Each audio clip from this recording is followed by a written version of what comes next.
Picture चालू करो बे। तीन चीजें बड़ी स्पष्ट है। वोट चोरी का प्रमाण तो राकेश सिन्हा सहित अभी तक 66 लोगों ने दे दिया है कि दिल्ली में वोट डाले, दिल्ली के बाद बिहार में वोट डाले और बिहार के बाद वो बंगाल में वोट डालेंगे और उसके बाद बंगाल के बाद वो डालेंगे असम में वोट और धीरे धीरे करके उत्तर प्रदेश तक आ जाएंगे। महाराष्ट्र में भी वोट डाला, कर्नाटक में भी वोट डाला। आपके सामने है बिल्कुल क्लियर कट।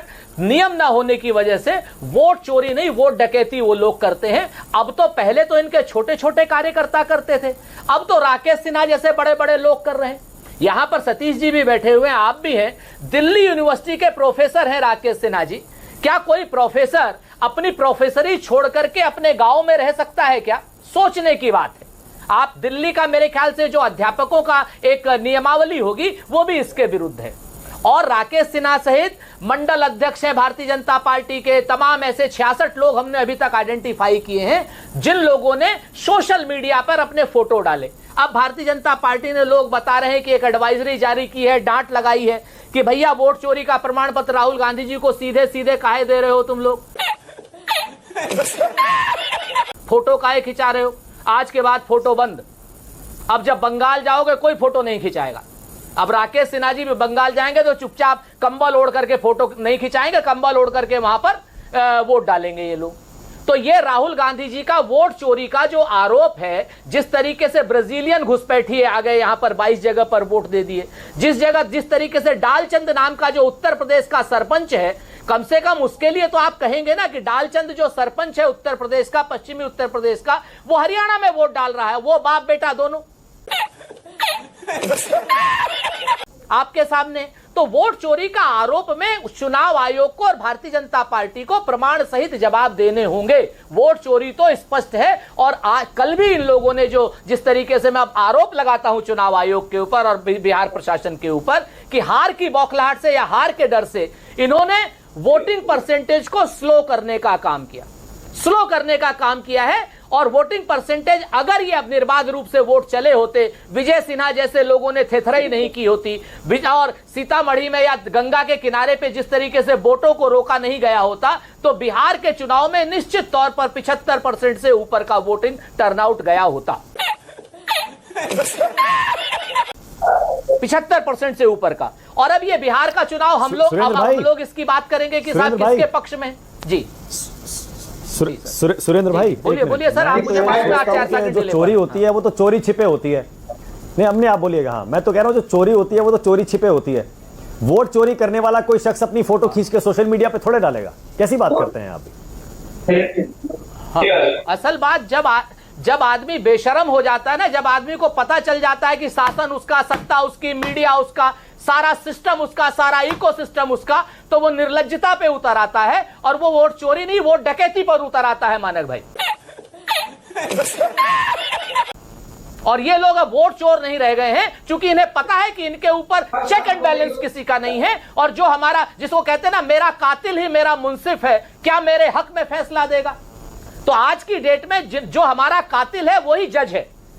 चुनाव आयोग जो है मेरा कातिल ही मेरा मुंसिफ है, क्या मेरे हक में फैसला देगा? मसला ये है यहाँ पर, ये वोट चोरी नहीं है, वोट डकैती हो रही है। काम करिए, इन्हें डर नहीं लग रहा है। देखिए एक काम करते हैं।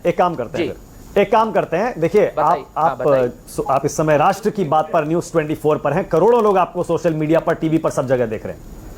आप दिल पर हाथ रखकर आज घोषणा कर दीजिए, ऐलान कर दीजिए, कमिटमेंट दे दीजिए, वादा कर दीजिए। एफिडेविट नहीं मांग रहा आपसे, वादा कर दीजिए जनता के सामने, कह दीजिए कि कांग्रेस पार्टी का एक भी नेता, एक भी कार्यकर्ता ऐसा नहीं है जिसने 1 साल में या 2 साल में 2 या 3 अलग अलग राज्यों में वोट दिया हो। कर दीजिए, क्योंकि उधर से भी बहुत फैक्ट चेकिंग हो रही है। राघव चड्ढा का नाम आ रहा है, फिर और भी कई लोगों का आ रहा है। कह दीजिए आपकी तरफ का एक आदमी ऐसा नहीं है जिसने 2 जगह वोट किया हो। मैं आपसे 2 बातें जिम्मेवारी से कहता हूं कि हमारे यहां का कोई भी नेता क्रिमिनल कंटेंट में महाराष्ट्र में भी वोट, दिल्ली में भी वोट, उत्तर प्रदेश में भी वोट और बिहार में भी वोट अगर कोई देगा तो हम उसको पार्टी से निकाल देंगे। बहुत जिम्मेवारी से कहता हूं, दिल पे हाथ रख करके कहता हूं। कोई हम गैर कानूनी और गैर जो जिम्मेवाराना कोई काम हमारा नेता करेगा तो बिल्कुल नहीं। कन्हैया कुमार का नाम लिया गया, झूठ नाम लिया गया। कन्हैया कुमार ने दिल्ली में वोट नहीं डाला। भाई ये गैर कानूनी नहीं है, यही तो प्रॉब्लम है। यही तो प्रॉब्लम है कि ये गैर कानूनी अभी तक नहीं मैं है। आपसे कह सर, अब बस बिल्कुल आपने सही कहा, ये गैर कानूनी नहीं है, लेकिन ये पूरी तरीके से गैर मॉरल है।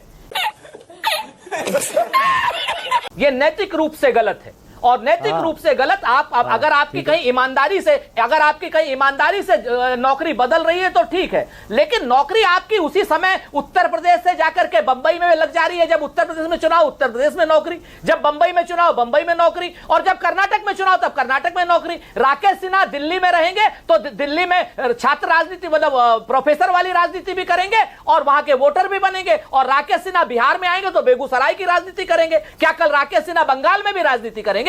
देखिए, ये अगर हमारा कोई कांग्रेसी करेगा तो हम उसको कांग्रेस में नहीं रहने देंगे। ये हम आपको दिल पे हाथ रख के कह रहे हैं। आगे की बात सुनिए, मैं आपको छोटा सा 10 सेकंड और दे दीजिए।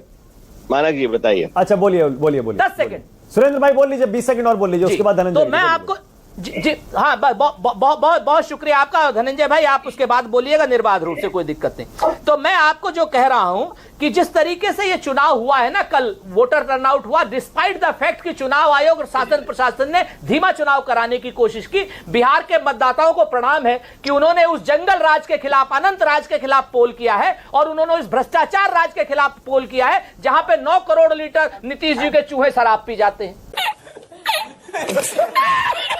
जहां पर जो है 7,581 करोड़ के 130 पुलिया सम्राट चौधरी के और नीतीश कुमार के चूहा खा जाते हैं। तो इसके खिलाफ पोल किया है जी। बबलू ओके, अब धनंजय भाई बोलिए, पहले यही बताइए आपके हिसाब से ये रिकॉर्ड टर्नआउट क्यों हुआ है? राकेश सिन्हा पर बाद में आऊंगा मैं, 2 जगह वोट डालने वाला मुद्दा बाद में, पहले रिकॉर्ड टर्नआउट पर बोलिए आपके हिसाब से क्यों हुआ है?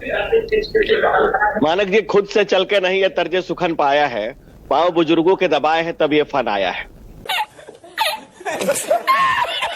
20 साल तक जो एनडीए के नेतृत्व में, नीतीश कुमार जी के नेतृत्व में जो तिल तिल क्षण क्षण पल पल बिहार का विकास किया गया है, जो प्रगति की गई है, जो एक नया नजीर पेश की गई है, जो एक नया शासन स्थापित किया गया है, गड्ढे से निकालकर बिहार को 14% की ग्रोथ रेट पे लाया गया है, जो 67 लाख किसानों को हर साल 6,000 रुपया बिहार में मिल रहा है, 3 करोड़ 52 लाख लोगों को 5 लाख तक की स्वास्थ्य सुविधा दी गई है, 1 करोड़ 60 लाख घरों को नल से जल पहुंचाया गया है, 1.5 करोड़ शौचालय बनाए गए, 9 करोड़ लोगों को 5 किलो राशन मिल रहा है, 1 करोड़ 17 लाख बहनों को गैस सिलेंडर, 40 लाख पक्के मकान, 1 करोड़ 40 लाख जीविका दीदियों को सम्मान और उनको जीवन को आगे बढ़ाने की गारंटी दी गई है। जो काम किया गया है, अहर्निश सेवा में आठों पहर दिन रात प्रयास किया गया है, और एक नजीर पेश की गई है कि आज में हमारे विरोधी भी कहते हैं, जो हमारे धूर विरोधी से आपने शुरुआत की थी, जिनको भाजपा से बेसिकली प्रॉब्लम रहती है, मैं उसका भी सम्मान करते हैं, मुखालफत से मेरी शख्सियत संवरती है, विरोधियों का मैं बड़ा एहतराम करता हूं। तो मैं एहतराम के साथ कह रहा हूं कि उन्होंने डिबेट के शुरू में ही मान लिया कि एनडीए की सरकार बनने जा रही है। नीतीश कुमार का कटआउट कहां लगाने लगे? अरे नीतीश कुमार जी का तो कटआउट सरकार बोलिए भाई साहब, मैंने आपके बीच में तो बोला नहीं भाई साहब, आपके बीच में तो बोला नहीं। अगर मेरा भी समय चाहते हो तो मैं देने के तैयार हूँ। ऐसे भी आयु में आप मुझसे बड़े हैं, आयु उम्र अनुभव सब में बड़े हैं, मैं सम्मान आपको अपना भी समय दे देता हूँ। आप भी वही कह रहे हैं जो मैं कहना चाह रहा हूँ। आप कह रहे हैं नीतीश जी कटआउट तो पूरे बिहार में लगा हुआ है, और हम वो नहीं है कि छोटे चंद कानों से सुने जाएंगे, तो गौर से देख हर चेहरे में नजर आएंगे। नीतीश कुमार जी ने जो काम किया हो, तो अब बिहार के हर गांव माता बहनों के आंखों में एक सपने की तरह दिख रहे हैं। इसी के साथ आज की मजदूरी यहीं खत्म करते हैं। अगर तुम्हें वीडियो पसंद आई तो लाइक मारो यार। मुझे नहीं पता, मुझे 2 मिलियन लाइक्स चाहिए, कैसे ना कैसे करके मुझे चाहिए ही चाहिए, तो लाइक मारो। और अगर तुम लोग नए हो तो सब्सक्राइब करो, वो जो लाल वाला बटन है उस पर फूट फेंक के मारो या फिर मोमबत्ती, मुझे नहीं पता, बस क्लिक हो जाना चाहिए। अब मैं भी जा रहा हूं, मुझे पैसों के पीछे भागना है।